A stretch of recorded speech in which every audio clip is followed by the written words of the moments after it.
السلام علیکم دوستوں، آج میں آپ کو ایک ایسی کہانی سنانے والی ہوں جس سے آپ کی رات کی نیند بھی اڑ سکتی ہے۔ یہ کہانی ہے رینا کی، جو ایک پرانے کیبن میں رکنے کی غلطی کر بیٹھی۔ تو بنا وقت ضائع کیے کہانی شروع کرتے ہیں۔ آپ سے درخواست ہے اپنے ہیڈ فونز لگا لیں تاکہ آپ کہانی کا پورا مزہ لے سکیں۔ رینا نے اپنی گاڑی ایک کیبن کے باہر پارک کی۔ یہ کیبن پرانی اور بھوتیا سی لگ رہی تھی۔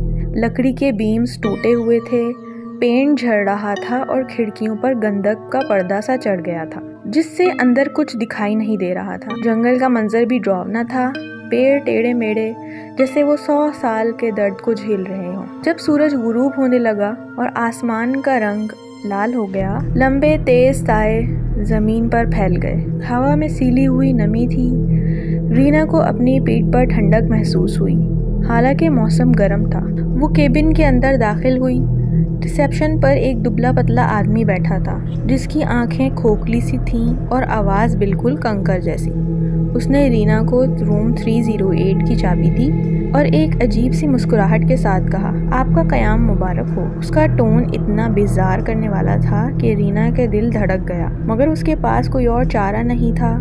قریبی شہر بہت دور تھا اور اندھیرا تیزی سے پھیل رہا تھا۔ روم 308 تک جانے والی دیواروں پر کم روشنی تھی اور لائٹس جھلملا رہی تھیں۔ کارپیٹ پرانا اور دھبے دار تھا، جیسے اس پر کسی نے اندیکھے دھبے چھوڑ دیے ہوں۔ رینا نے چابی تالے میں لگائی اور دروازہ کھولا۔ دروازہ کھلتے ہی ایک ٹھنڈی ہوا نے اس کا استقبال کیا۔ کمرہ واقعی وقت سے محفوظ لگ رہا تھا۔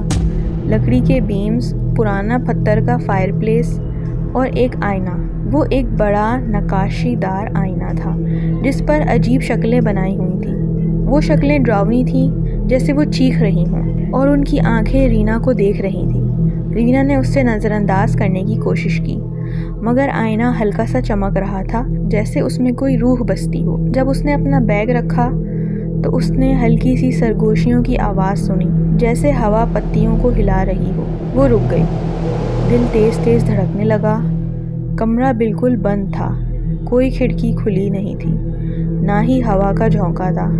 سرگوشیوں کی آواز تیز ہونے لگی اور لفظوں میں بدلنے لگی۔ وہ الفاظ سمجھ میں نہیں آ رہے تھے، مگر ان کا لہجہ ڈراؤنا تھا، جیسے کوئی برا ارادہ رکھتے ہوں۔ کمرے کا ٹیمپریچر گرنے لگا اور رینا کپکپانے لگی۔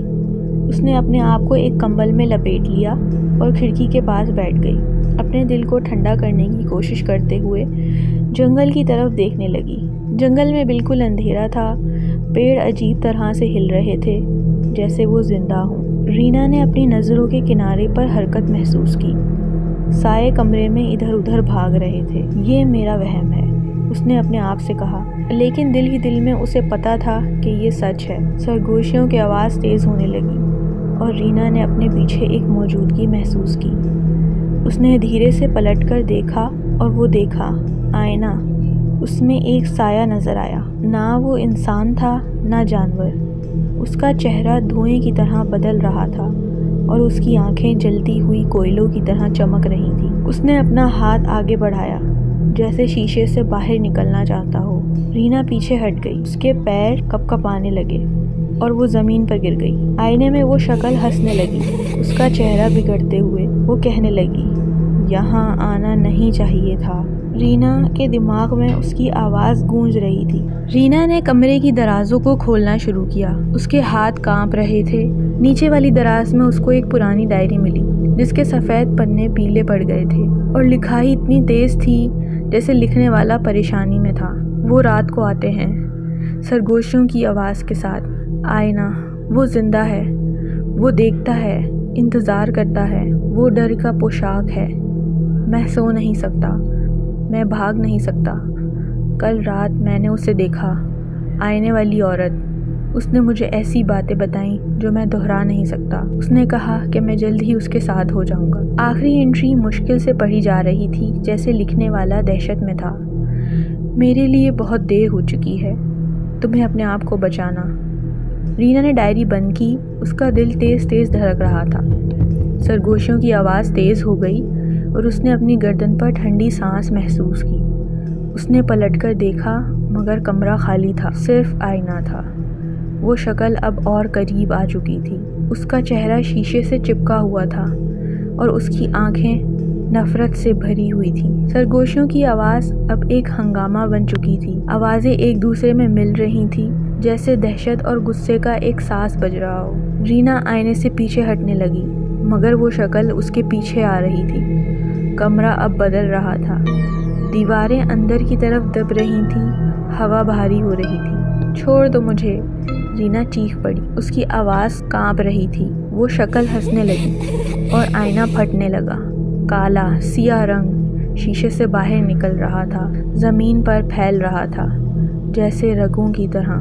رینا نے اپنے سامان پکڑا اور دروازے کی طرف بھاگی۔ اس کا دل دھڑک رہا تھا۔ سرگوشیوں کی آواز اس کے پیچھے تھی۔ آوازیں اب اور تیز ہو رہی تھیں۔ اس نے تالے کو کھولا، ہاتھ پسینے سے بھیگ چکے تھے اور آخرکار دروازہ کھل گیا۔ کوریڈور اب ویسی نہیں تھی۔ دیواروں پر کالا جلتا ہوا مادہ پھیل رہا تھا۔ زمین اس کے پاؤں کے نیچے نرم گوشت جیسی محسوس ہو رہی تھی۔ رینا بھاگتی رہی، اس کے قدموں کی آواز گونج رہی تھی، مگر کوریڈور اب ختم ہی نہیں ہو رہا تھا۔ پیچھے سے شیشے کے ٹوٹنے کی آواز آئی۔ رینا نے پلٹ کر نہیں دیکھا۔ وہ شکل اب آزاد تھی۔ اس کا چہرہ بدل رہا تھا، جیسے وہ ہوا میں تیر رہی ہو۔ سرگوشیوں کی آواز اب چیخنے میں بدل چکی تھی۔ آوازیں اس کے دماغ میں گونج رہی تھیں، اسے رکنے کے لیے کہہ رہی تھی۔ رینا کیبن کے دروازے سے باہر نکلی۔ ٹھنڈی ہوا نے اس کے چہرے پر تھپڑ مارا۔ وہ رکی نہیں۔ رینا نے سوچا تھا کہ اب وہ کیبن اور اس کے خوفناک راز سے بچ گئی ہے، مگر وہ غلطی پر تھی۔ وہ شکل جو اسے آئینے میں نظر آئی تھی اب اس کے ساتھ تھی۔ ہر رات جب اندھیرا چھا جاتا، رینا کو سرگوشیوں کی آواز سنائی دیتی۔ وہ آوازیں دھیمی تھیں، مگر کبھی ختم نہیں ہوتی تھی۔ ایک رات رینا نے اپنے کمرے میں آئینہ دیکھا۔ اس نے سوچا کہ وہ اسے ہٹا دے گی تاکہ وہ شکل اسے پریشان نہ کر سکے، مگر جب اس نے آئینے کو پکڑا، اس نے محسوس کیا کہ وہ بالکل ٹھنڈا تھا، جیسے برف کا ٹکڑا۔ اس نے آئینے کو ہٹا کر رکھا، مگر اس کی نظر اس پہ ہی تھی۔ اچانک آئینہ ہلا۔ رینا نے دیکھا کہ وہ شکل پھر سے وہی ہے، اس کا چہرہ بکھرا ہوا، آنکھیں چمکتی ہوئی۔ تم مجھ سے بھاگ نہیں سکتی، اس نے کہا۔ اس کی آواز رینا کے دماغ میں گونج رہی تھی۔ رینا نے چیخ مارنی چاہی، مگر آواز اس کے گلے سے نہیں نکلی۔ وہ شکل آئینے سے باہر نکلنے لگی۔ اس کا ہاتھ رینا کی طرف بڑھ رہا تھا۔ رینا نے اپنے آپ کو پیچھے کھینچا، مگر وہ شکل تیزی سے آگے بڑھ رہی تھی۔ آخرکار وہ شکل آئینے سے باہر آ گئی۔ رینا نے دیکھا کہ وہ صرف ایک سایہ نہیں تھا، وہ ایک روح تھی جو سالوں سے آئینے میں قید تھی۔ اس نے رینا کو پکڑ لیا۔ اس کا ہاتھ بالکل برف کی طرح ٹھنڈا تھا۔ اب تم میری ہو، اس نے کہا، اور رینا نے اپنے آپ کو کمرے میں واپس پایا۔ وہ کیبن میں تھی، اسی روم 308 میں۔ آئینہ اس کے سامنے تھا اور اس کی شکل اب اس میں نظر آ رہی تھی۔ وہ چیخنا چاہتی تھی، مگر آواز نہیں نکلی۔ آئینہ پھر سے چمکا اور رینا نے دیکھا کہ وہ شکل اب اس کی شکل بن چکی ہے۔ وہ سمجھ گئی کہ اب وہ کبھی بھاگ نہیں سکتی۔ وہ اب آئینے میں قید تھی اور کوئی نہیں جانتا تھا کہ وہ کہاں غائب ہو گئی۔ کچھ ہفتوں بعد ایک نیا مسافر کیبن میں آیا۔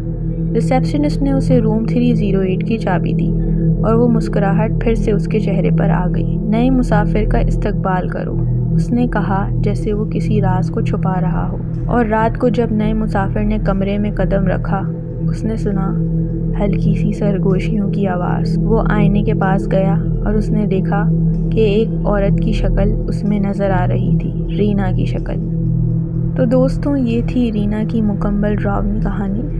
امید ہے آپ کو یہ پسند آئی ہوگی۔ اگر آپ کو ڈراؤنی کہانیاں پسند ہیں تو ہمارے چینل کو سبسکرائب کریں، ویڈیو کو لائک کریں اور اپنے دوستوں کے ساتھ شیئر کریں۔ اور ہاں، کبھی بھی پرانے کیبن روم 308 میں نہ رکنا، کیونکہ آئینہ تمہیں کبھی نہیں چھوڑے گا۔ اپنا خیال رکھیں۔ اللہ حافظ۔